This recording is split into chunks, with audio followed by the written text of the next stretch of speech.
मुरैना से बड़ी खबर आ रही है, जहां एक पनीर फैक्ट्री संचालक के घर पर ईडी ने रेड मारी है। सुबह 5 बजे से ईडी की टीम मौके पर मौजूद है और साथ ही सीहोर में संचालित एक पनीर की फैक्ट्री, जहां ताला तोड़कर घर के अंदर सर्च के लिए टीम गई है और टीम दाखिल हुई। सुबह करीब 5 बजे से टीम वहां मौजूद है और लगातार सर्च चल रहा है। ये एक पनीर फैक्ट्री संचालक के घर ईडी की रेड के बारे में जानकारी मिल रही है। सुबह 5 बजे ही टीम पहुंच गई थी और तब से टीम वहीं पर मौजूद है, जांच पड़ताल की जा रही है।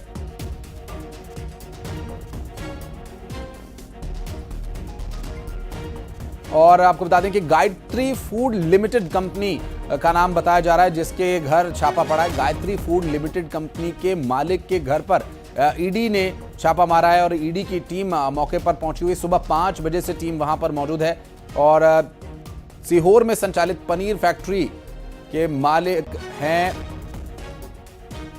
और अभी चलते हैं भोपाल, हमारे सहयोगी शैलेंद्र इस वक्त मौजूद हैं। शैलेंद्र, ये जो छापेमार कार्रवाई है, भोपाल में भी कुछ एक्शन लिया जा रहा है, क्या कुछ है डिटेल्स अपने पास?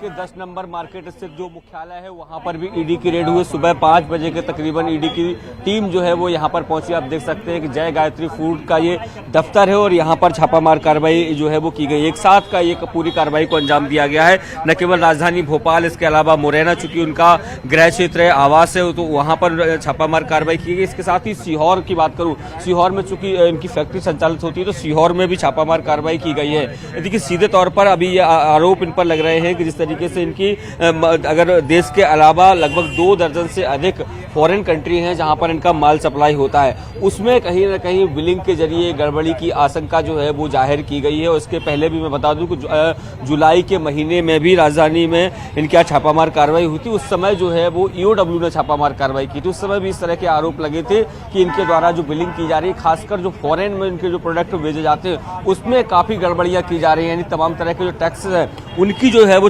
चोरी की जा रही है। उसके माध्यम से ईओडब्ल्यू ने कार्रवाई की थी और अब 6 महीने के बाद जब ईडी की टीम अब यहाँ पहुंची है तो समझ सकते हैं कि मामला कितना गंभीर है, कि किस तरीके से इनके द्वारा जो है वो बिलिंग के जरिए पैसों का हेरफेर की गई है और उसी के चलते ईडी की टीम यहाँ पर पहुंची है। तो यहाँ पर उनके राजधानी स्थित उनके दफ्तर पर कार्रवाई हो रही है। अगर मैं बात करूँ तो सीहोर में इनके ऑफिस, इसके अलावा जो इनका फैक्ट्री है वहाँ पर कार्रवाई हो रही है। मुरैना में इनकी कार्रवाई हो रही है। तो लगभग 3 से 4 जगह पर एक साथ ये ईडी ने रेड की है और अब लगातार अंदर कार्रवाई जारी है। और जिस तरीके से हमने देखा कि ईडी की अब कार्रवाई हो रही है, उसके हो सकता है कि 1-2 दिन बाद ईडी इस बात का खुलासा करे कि आखिर किस तरह की गड़बड़ी इनके द्वारा बिलिंग को लेकर की गई है। उसके बाद ये स्पष्ट हो पाएगा कि आखिर कितने पैसों की ये गड़बड़ी की गई। लेकिन जिस तरीके से फॉरेन में इनका माल सप्लाई होता है, बताया जा रहा है कि वहां पर फॉरेन में निवेश भी इनके द्वारा किया गया है। शायद उसकी जानकारी जो है वो इन्होंने छुपाई और उसी के चलते ईडी की टीम इनके यहाँ छापामार कार्रवाई करने के लिए पहुंची हुई है। जी, लगभग कितने अधिकारी इस वक्त वहां मौजूद हैं और लगभग कितनी और देर ये छापेमार कार्रवाई चल सकती है शैलेंद्र? बता दूं कि 2 गाड़ियों में सवार होकर अधिकारी पहुंचे, यानी 4 से 6 अधिकारियों यहाँ पर अंदर होने की जानकारी है। इसके अलावा मैं बताऊं कि सीआरपीएफ के जवान जो है वो सिक्योरिटी के तौर पर यहाँ पर साथ में लाए गए हैं, उनको तैनात किया गया है मुख्य गेट पर, ताकि कोई भी व्यक्ति जो है वो अंदर प्रवेश ना कर पाए और जो अंदर लोग हैं उनको बाहर किसी को नहीं जाने दिया जा रहा है। तो आप समझ सकते हैं कि 6 से 8 जो अधिकारियों की संख्या जो है बताई जा रही है, क्योंकि जो गाड़ियों की अगर मैं संख्या की बात करूँ तो 2 गाड़ियों में सवार होकर लगभग 7 बजे के आसपास ये टीम यहाँ पर पहुंची थी। ये जानकारी जो है वो हमको लगी है और अब देखिए कार्रवाई की अगर मैं बात करूं तो देर शाम तक की कार्रवाई इस तरीके से जारी रह सकती है। अमित के पास चलेंगे, मुरैना, जहां पर इस वक्त वो भी ग्राउंड जीरो पर मौजूद हैं। अमित, क्या डिटेल्स मिल पा रही हैं? लगभग सुबह 5 बजे टीम पहुंच गई थी, फिर ताला तोड़कर घर में घुसना पड़ा। बिल्कुल, देखिए मैं इस समय ग्राउंड जीरो पर मौजूद हूं और पहले आपको टीम दिखा देता हूं कि किस तरीके से सीआरपीएफ के जो जवान हैं उन्होंने मकान को कब्जे में ले रखा है और अंदर है जो ईडी की टीम है वो कार्रवाई कर रही है। लेकिन सुबह 5 बजे यहां पर टीम आ गई थी, लेकिन 2 घंटे तक टीम को इंतजार करना पड़ा, यानी कि 2 घंटे तक ये कार्रवाई है वो बाधित रही थी, जिसका मुख्य कारण ये है कि घर पर कोई व्यक्ति मौजूद नहीं था और घर पर ताला डला हुआ था। जिसके बाद जब यहाँ की स्थानीय पुलिस को बुलाया गया और जब यहाँ की जो ताले थे डले हुए थे मकान में, उन तालों को तोड़ा गया था। उसके बाद से ही, यानी कि 6 से 7 बजे के बाद से ही ये कार्रवाई है वो शुरू हो गई है और फिलहाल जो कार्रवाई की जा रही है, क्योंकि यहाँ पर बताया जा रहा था कि नरेंद्र और किशन नाम के जो नरेंद्र किशन मोदी है वो व्यक्ति दोनों ही यहाँ पर निवास करते थे और यहाँ पर सीहोर में उनके सीहोर में जो फैक्ट्री संचालित होती थी जय Shri Gayatri food private limited नाम से जो फैक्ट्री संचालित होती थी, उस फैक्ट्री के संचालक यहाँ पर ही निवास करते थे। लेकिन यहाँ के बाद उन्होंने भोपाल में घर बनाया था और कुछ दिन पहले ही यहाँ से वो भोपाल में शिफ्ट हो गए थे। तो यानी कि बताया जा रहा है, अभी तक जो टीम के द्वारा स्पष्ट ये नहीं किया गया है कि किस तरीके की कार्रवाई की जा रही है, किस बिंदुओं को लेकर के कार्रवाई की जा रही है। लेकिन एक बात तो साफ है कि सीहोर, भोपाल और मुरैना तीनों जगह पर एक साथ ही कार्रवाई की जा रही है। अब देखना होगा कि कब तक कार्रवाई चलती है और किस तरीके की कार्रवाई की जा रही है, क्योंकि यहाँ पर बताया जा रहा है कि जो सीहोर में जो फैक्ट्री संचालित होती है उससे मध्य प्रदेश में और राजस्थान में ही नहीं बल्कि भारत के सभी राज्यों में जो पनीर और जो मिल्क है वो खपाने का काम तो किया ही जाता था, लेकिन इसके अलावा अन्य देशों में भी यहाँ से जो पनीर और दूध है वो खपाने का काम किया जाता। तो इन्हीं में बताया जा रहा है कि धांधलेबाजी की जा रही थी। अब हालांकि ये सभी स्पष्ट तभी हो पाएगा जब टीम आकर के कुछ बयान देती है, उसके बाद ही स्पष्ट हो पाएगा। लेकिन अभी तक जो अंदाजा लगाया जा रहा है वो यही है कि कहीं ना कहीं बिल होते हैं और जो दूध बाहर भेजा जा रहा था, पनीर बाहर भेजा जाता, इन्हीं में कहीं धांधलेबाजी की जा रही थी। बहुत शुक्रिया अमित आपका इस पूरे मामले पर जानकारी देने के लिए। बहुत बहुत शुक्रिया शैलेंद्र आपका भी हमारे साथ जुड़ने के लिए, डिटेल्स लेने के लिए। फिर लौटेंगे आपके पास, फिलहाल बढ़ते हैं आगे। अगली खबर सौरभ शर्मा से जुड़ी हुई बड़ी खबर। सौरभ के सहयोगी शरद जायसवाल की कोर्ट में पेशी होगी। जहां लोकायुक्त आज कोर्ट में पेश करेगी और कल शरद की गिरफ्तारी हुई थी। चेतन गौर को भी गिरफ्तार किया गया था। 7 दिन की कोर्ट ने चेतन को 7 दिन की रिमांड दी है चेतन की, और ईडी और आईटी भी रिमांड की मांग कर सकती हैं, पूछताछ करनी है। सभी एजेंसीज अपने अपने स्तर पर अपने अपने तरीके से जांच कर रही हैं। और अभी इस पूरे मामले में जो जानकारी मिल रही है, बताया जा रहा है कि सौरभ शर्मा के सहयोगी शरद जायसवाल की लोकायुक्त कोर्ट में पेशी होगी और कल ही शरद की गिरफ्तारी हुई थी। चेतन गौर भी गिरफ्तार कर लिया गया है और 7 दिन की रिमांड ग्रांट की गई है। जबकि शरद जायसवाल की रिमांड कितने दिन की दी जाती है ये भी देखने का विषय होगा। ईडी की टीम और आईटी की टीम भी रिमांड की मांग कर सकती है। हालांकि अभी लोकायुक्त को रिमांड दी गई है 7 दिन की। और उधर सौरभ शर्मा ने कोर्ट में जब्त किए गए सोने पर बयान दिया। सौरभ ने कोर्ट में कहा कि 52 किलो सोना उसका नहीं है। सौरभ ने कोर्ट में यह भी कहा कि न तो सोना उसका है, न गाड़ी में मिला 11 करोड़ कैश उसका है। सौरभ ने छापे में मिली प्रॉपर्टी का पूरा हिसाब होने की बात कही है। कोर्ट में सौरभ के वकील ने उसे मोहरा बनाया गया बताया और उसकी जान को भी खतरा बताया है। विक्टिम कार्ड यहां पर खेला जा रहा है एक तरह से। अभी तक जो बरामदगी हुई है इसमें सौरभ शर्मा का नाम आ रहा है। सौरभ शर्मा इनकार कर रहा है कि वो सब मिला हुआ सोना 52 किलो और कई किलो चांदी ये सब उसका है ही नहीं। शैलेंद्र हमारे सहयोगी लगातार इस खबर पर बने हुए हैं, बात करेंगे उनसे। शैलेंद्र, सौरभ शर्मा तो कह रहे हैं कि 52 किलो सोना उसका नहीं है, चांदी उसकी नहीं है, कैश भी नहीं है, तो उसका है क्या?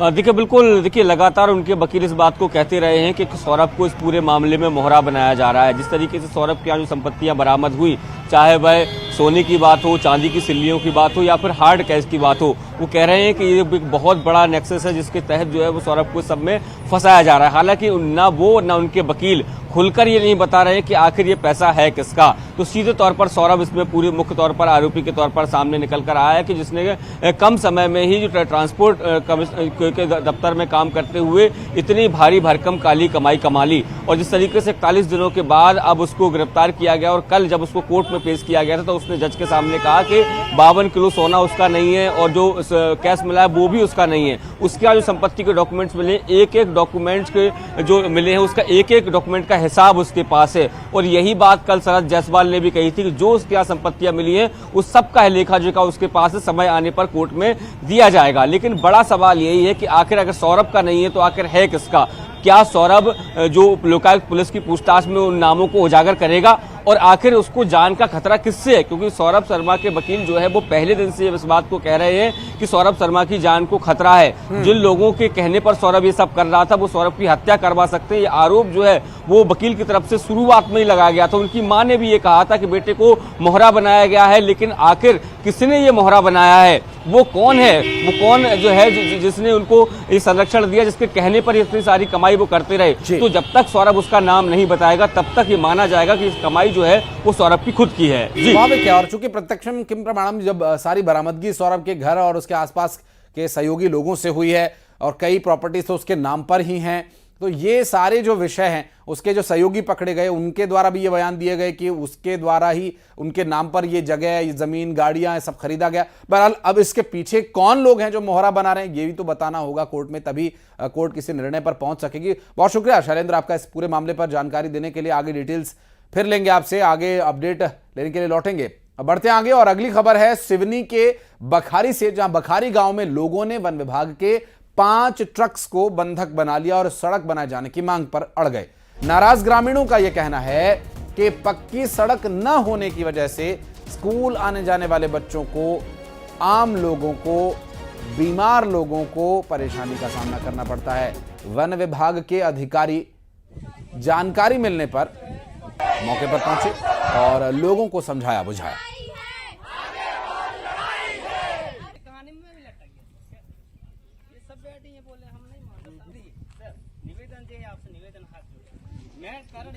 जो है शासन प्रशासन को कई बार अवगत कराए, लेकिन अभी तक शासन प्रशासन हमारे ग्राम और हमारे ग्रामवासियों को रोड बनने से अभी तक ध्यान नहीं दे रही है।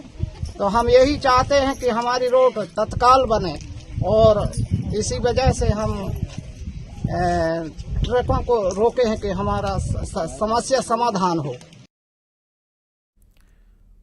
और बढ़ते हैं आगे अगली खबर नरसिंहपुर से, जहां गैस सिलेंडर से भरी एक दुकान में भीषण आग लग गई और दुकान में तेज धमाके के साथ सिलेंडर ब्लास्ट हुआ और इसके बाद आसपास के दुकानों तक आग पहुंचने लगी। सूचना मिलने के बाद मौके पर दमकल की टीम पहुंची और आग पर काबू पाया। राजमार्ग चौराहे पर बने इस दुकान में अवैध रूप से गैस सिलेंडर को बेचा जाता था। पुलिस पूरे मामले की जांच में जुट गई है।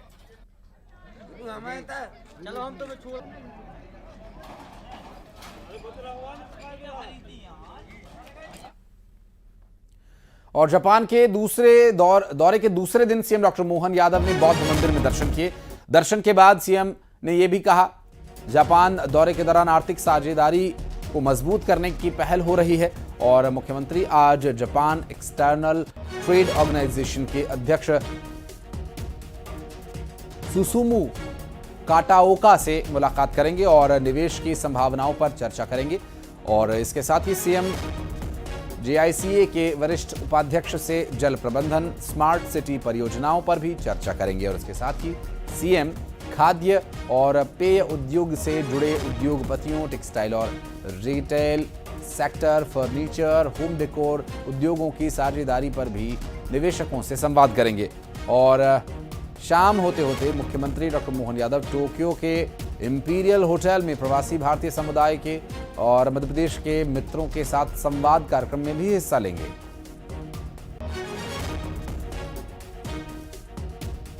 के साथ, जेट्रो के साथ, यहाँ के फॉरेन मिनिस्टर के साथ अलग अलग प्रकार की सभी चर्चाओं में हमारे मध्य प्रदेश में व्यापार व्यवसाय की निवेश की संभावना बढ़े, वहाँ के युवाओं को स्किल डेवलपमेंट करने के बाद में यहाँ अपने काम धंधे में रोजगार मिले और यहाँ से जाई हुई कंपनियाँ वहाँ नई तकनीकों के आधार पर निवेश की बड़ी संभावनाओं पे काम करे।